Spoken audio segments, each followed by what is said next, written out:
Kumari, and I am the assistant professor in the Department of Family Medicine in Dow Medical College. So today I will be taking your class on the introduction to outpatient history taking and some of the consultation skills and models. In the last class, you read about the what is family medicine and why it is important. So today we will be talking about the history. So roadmap for today is that by the end of this session, you all will be able to understand the differences in history taking when seeing patients in outpatient department. So basically, what is the difference between the inpatient and outpatient history? Then understand the concept of consultation models to be applied while dealing with patients who are presenting in the outpatient clinics. And then how to incorporate the holistic care while dealing with these patients. So in third year, as you know that in every ward, you will be asked to take history. So basically history is an art which comes with practice and time. That's why we always focus in third years, we always focus on history taking. So what is history taking? So history taking is like taking an interview of a person, which is basically a patient. So we take this interview to know the patient's illness or what are the patient's symptoms because of which he or she is presenting to us. To know them in the detail so that we can reach to a diagnosis so that we can help and manage that patient. So basically the main or basic principles for taking history of any patient are the same, but some pointers or some headings are changed, or you can say that tailored according to the patient's needs or according to the type of the patient. Like a patient who is presenting to an IOPD or a patient who is presenting to an ENT OPD. So taking a history from that I or ENT OPD patient is different from the patient who is presenting to a medicine OPD. Likewise, a patient who is presenting to an OPS OPD, so the history taking from a patient who is presenting to a OPS or gynae OPD will be different from a patient who is presenting to a surgery OPD. So why it is important to take history? So you have heard that, oh, history is very important, focus on history. So why it is crucial to take history? So basically, history taking is the foundation of medical management and diagnostic testing on which relies the entire management of the patient. So every diagnostic process has three basic components: history taking, physical examination, and then investigation. But most of your diagnosis, or you can say that 90% of the diagnosis can be made on the basis of just history and then physical exam. So you just do the investigations to confirm your diagnosis. You then don't need the investigations to make a diagnosis if you take a proper history. Most of the diagnoses are made just on the basis of the history and then physical exam. So what is the ABCD of patient dealing in history taking? So A is attitude, B is behavior, C is compassion, and D is dialogue. So as I said that history taking is basically an art, or history taking is an interview of which is taken from the patient. So during that interview, what is your posture, how you behave with the patient, what impression you put on the patient. So this is very important. Like as we say that first impression is the last impression. So giving an impression or making a doctor-patient relationship is very important. So the first meeting with the patient is very crucial in this regard, because if you make a strong doctor-patient relationship, the patient will not only trust you, but he will tell you all the story of his illness. I mean, like some questions are very particular, like if you take a sexual history or history like that. So patients are reluctant to tell you, but if you make a strong doctor-patient relationship, they will tell you all the things. So that's why it's very important that during that history taking period, your behavior and attitude should be good. So what is attitude? Attitude is like, how would I feel in this patient situation? So that's why your attitude should be caring. Then comes the behavior. So always treat patients with kindness and respect. You should be polite. You should not be harsh. Like if you are asking something and he doesn't understand and he asks you to repeat that question, you should not be harsh. You should reply with politeness. Then C is compassion, recognize the human story accompanying the illness. And D is the dialogue. Listen to and acknowledge the patient. You should be an active listener. Patient should not feel that, oh, you are not interested in his or her story or in his or her history. You should be an active listener. Your body posture, your gesture should be like that, that you are very interested in his or her history. Then what are the prerequisites for history taking? So first is the dress and demeanor, self-introduction, communication skills, ensuring confidentiality and consent, personal responsibilities, expectations and respect, hand washing and cleanliness. So dress, so there is no particular dress code for the doctors, but one should dress smartly, because as I said that it gives a good impression on the patient that a doctor is a good, he's wearing neat and clean dress. And then white coat, you should wear a neat and clean white coat, because it gives an identity and it is a symbol of professionalism. Then comes the self-introduction. Always before starting history, you should introduce to the patient that who you are, why you are taking the history. So tell your name and then also ask their name also to make a relationship. And then tell who you are, that I am a third year medical student and I am studying, and why I want to ask you questions, so why it is important and how it will be helpful to their management. So along with that introduction, you can take the consent also at that time, that I want to ask you some questions which will help you, which will help me and you to manage your symptoms and to make a proper management plan.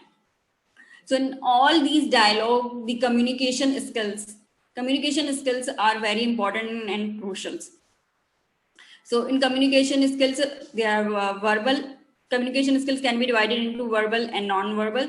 So non-verbal cues, like as we said, that your patient can see that you are interested, you are showing a good gesture, you are paying attention while they are talking. So these are non-verbal cues. And then verbal cues, what we are talking in a very polite way. We are talking them in an appropriate language that they can understand. Don't use any medical jargons. Give them time to talk, and talk in pauses, like give them time to understand what you are saying. So and then another important thing which we face most of the time is that the language barrier.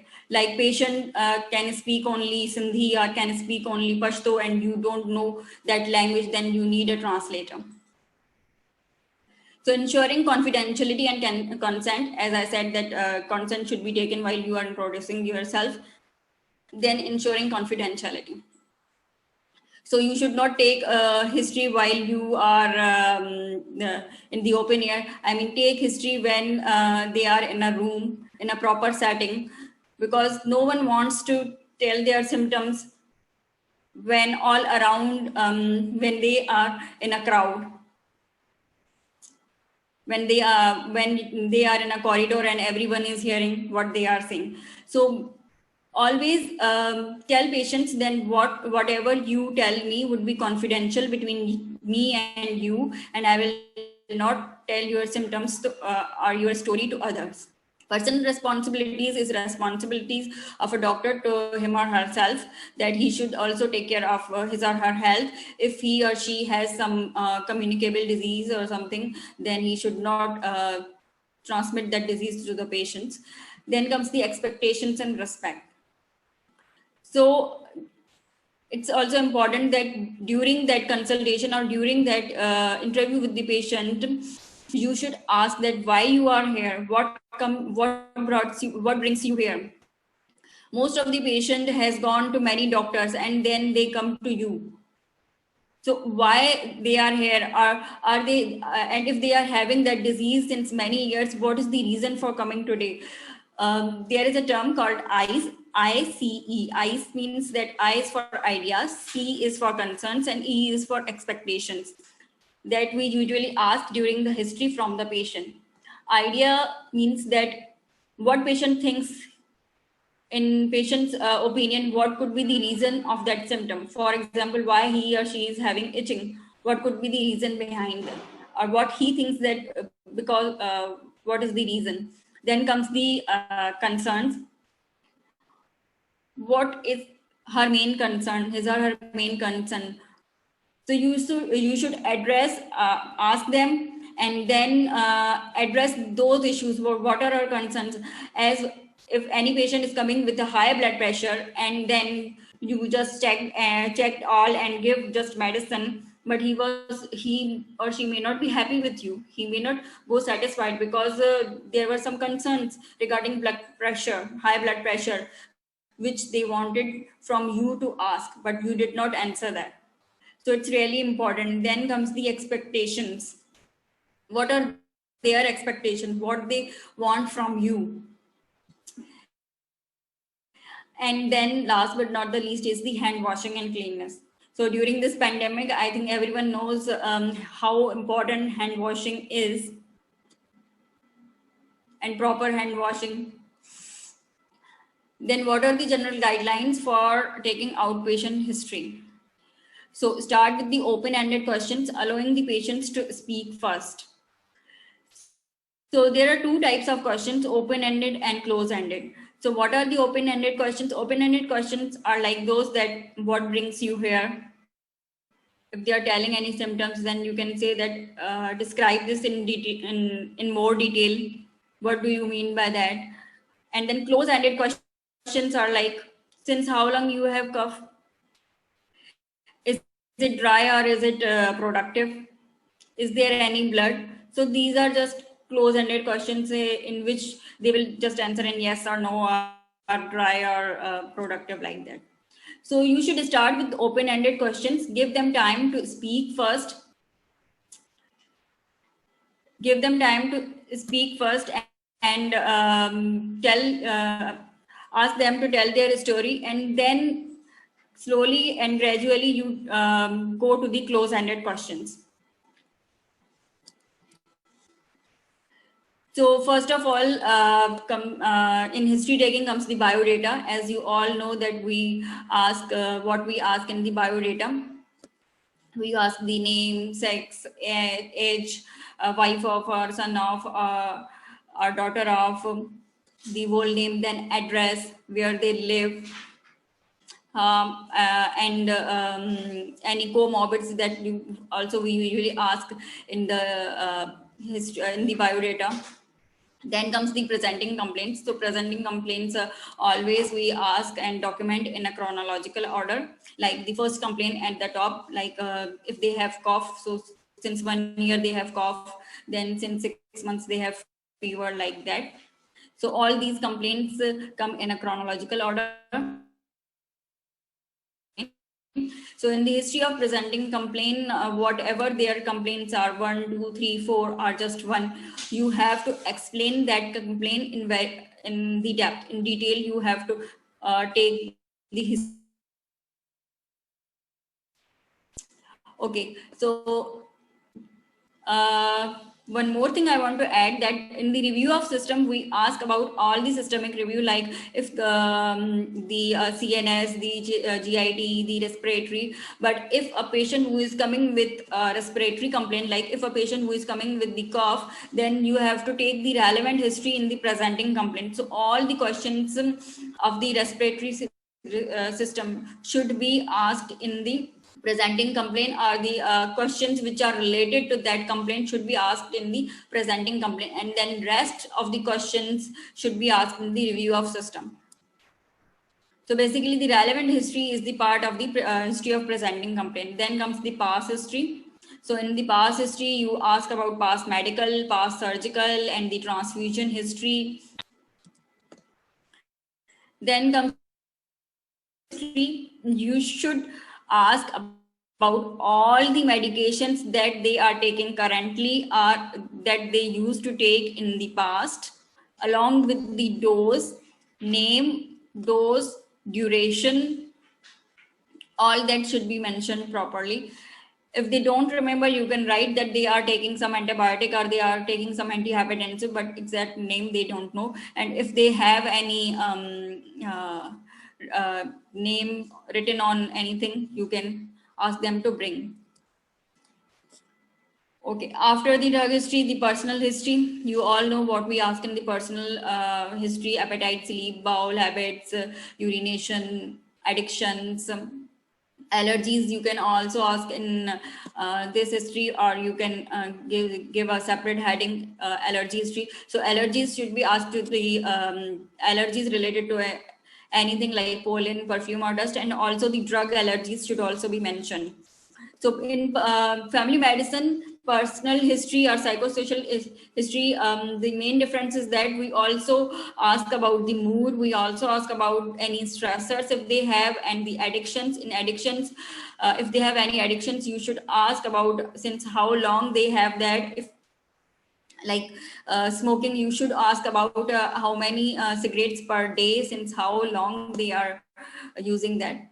Then comes the family history. So in the family history, we ask about the chronic diseases, if any, that are running in the family.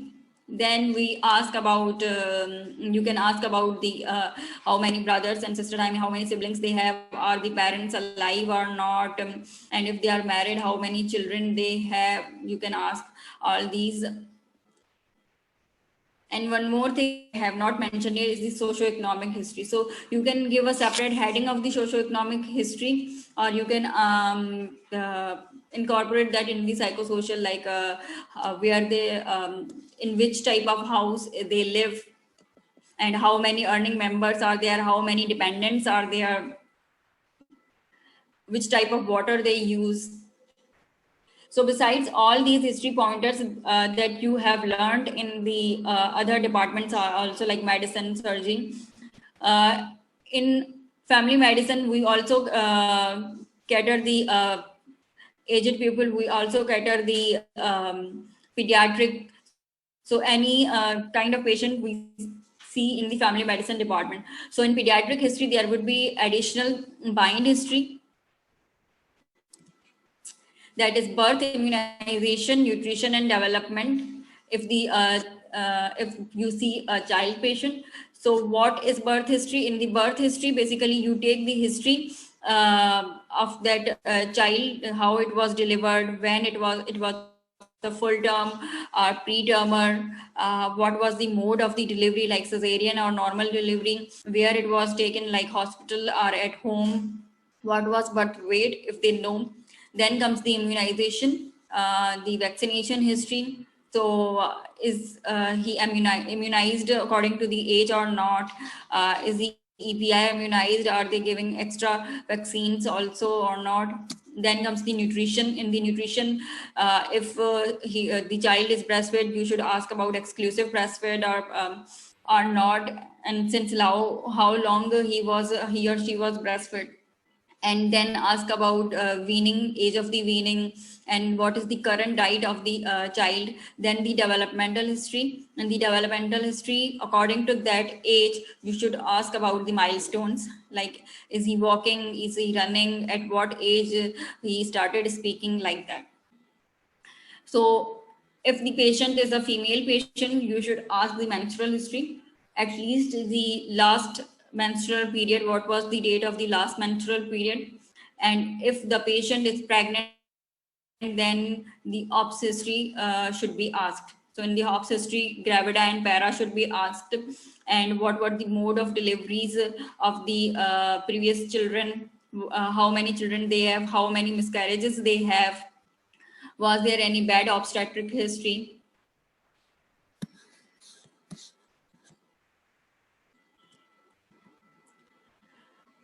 Okay. So I think now we have completed the history part. Now you all, I think you all know what is history and what is a bit different in the outpatient history, what we focus more in that. Now we are coming to the consultation models. So first of all is that what is consultation? So as I said that like history consultation skills and history taking is both an art which comes with the practice, which comes with the practice.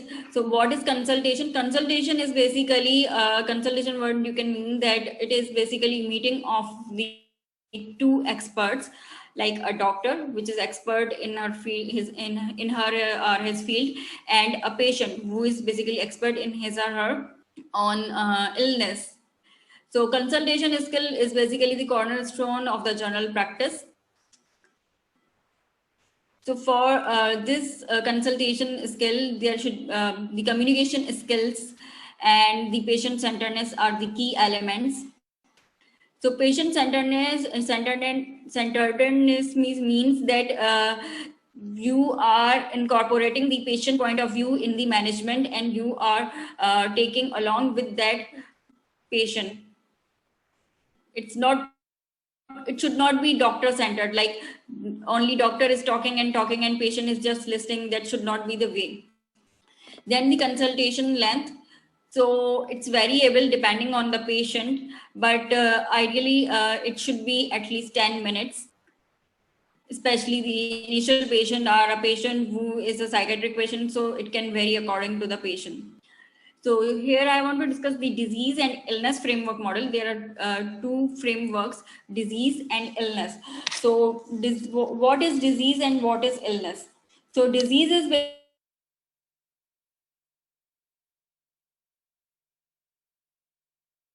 illness. What the patient feels is the illness. What he or she thinks about her symptoms, that is the illness. So there are two framework, disease framework and illness framework. So in disease framework, what we do is we take history, we do examination, and we make differentials, and then we go to the management. So in the illness framework, it's about patients, that patient tells her ideas, concerns and expectations, and then we work on that, and then we basically understand what patient's experience is, what our expectations are, and then we go to the management. So if the disease and illness framework both work together, we should consider both, then there will be an integrated understanding of the patient and the doctor, and the management would be very successful. As I said, that patient centeredness is very important. So it's very important that you explore both these models, the disease and the illness, and find a common ground for the treatment. It will not only enhance the doctor-patient relationship, but it will bring a realistic approach.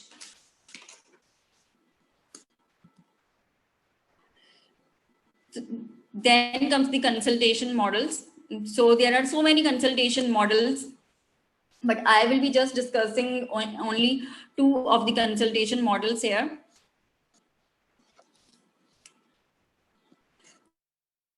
So one of them is the Roger Neighbor model. which was given in 1987. So it has 5 points: connecting, summarizing, handing over, safety netting, and housekeeping. So connecting is like connecting with the patient. You make a doctor-patient relationship. You start conversation with the patient. You make a relationship. You connect with the patient. You greet them and you ask about their illness. Then comes the summarizing. In summarizing, you gather all the information, you gather all the data of the patient's illness, why patient is here, and then you summarize it to the patient so that nothing is left behind.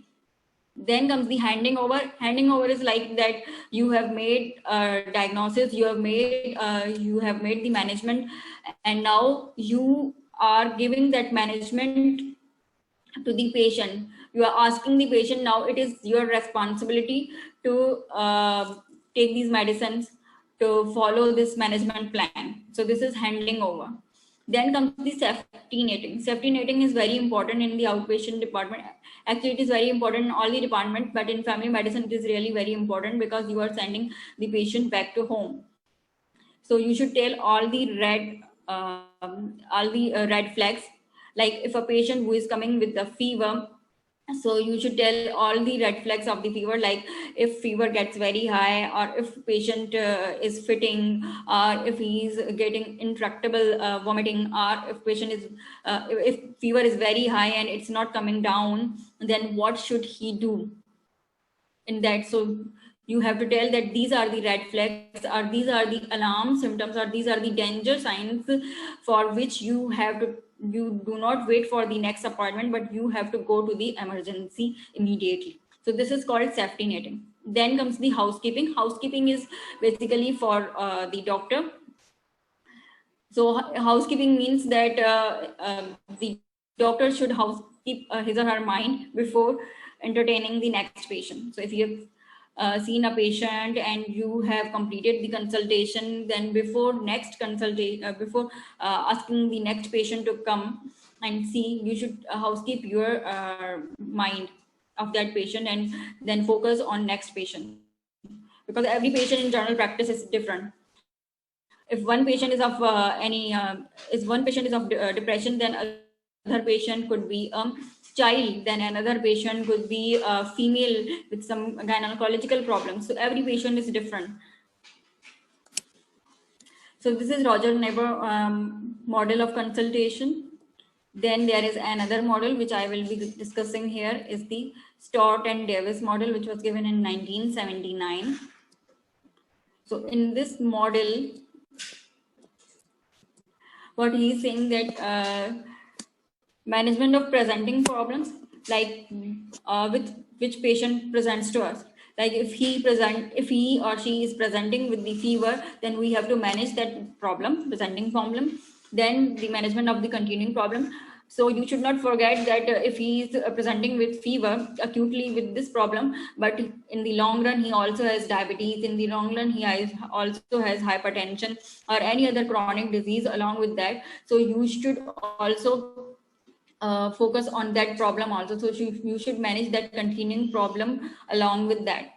Then modification of health seeking behavior. So you should also give some non-pharmacological or counseling of the or do counseling of the patient regarding lifestyle modification, regarding in general health of that patient. And then comes the opportunistic health promotion. So opportunistic means that you have to avail that opportunity to give some screening or some other promotive health advice to the patient. For example, a patient who is coming with a fever, and he is and she is a female patient, female fertile patient. So you can give opportunistic in opportunistic health, you can advise that patient for cervical screening or breast screening. or you can offer some diabetes screening, like you can offer some sugar checkup. So this is called opportunistic health promotion.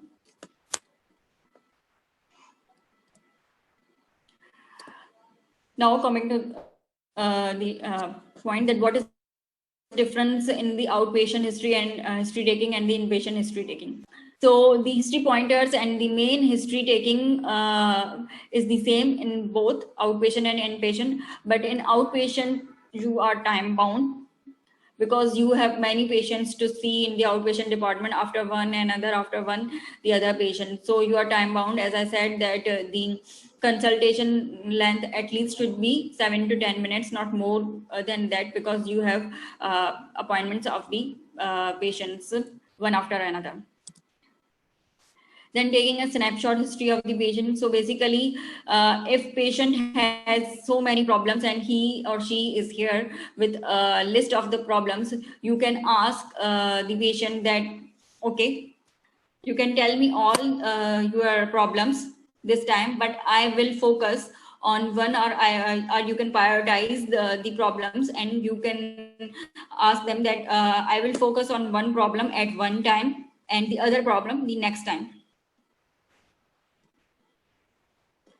And then focus is more on the presenting problem, but there is need to keep in mind the concurrent problems and conditions that the patient faces.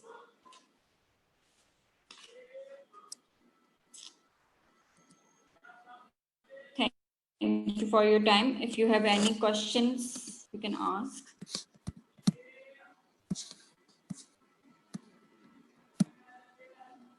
Does anyone has any questions?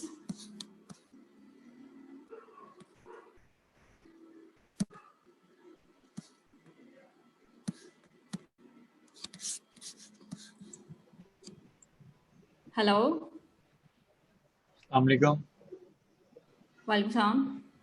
Ji madam. किसी को कोई question है तो बता दे, मैंने lecture तो अपना बता दिया, अगर कोई क्वेश्चन है तो।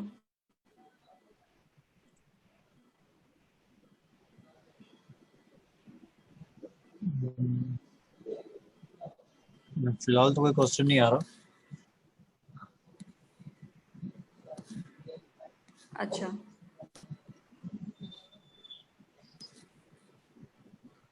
एक क्वेश्चन है मैडम स्टूडेंट का। हाँ एक of the two model which one is used? हाँ मैंने जो है वो देख लिया, मैं बता देती हूँ।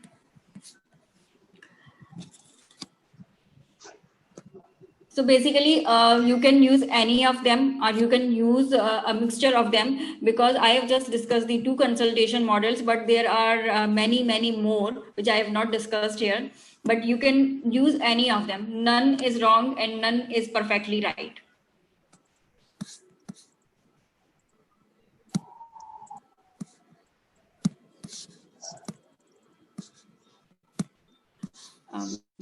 इसके अलावा तो मुझे नहीं नजर आ रहा, अगर कोई नहीं मैडम कोई क्वेश्चन नहीं है तो। इसके अलावा।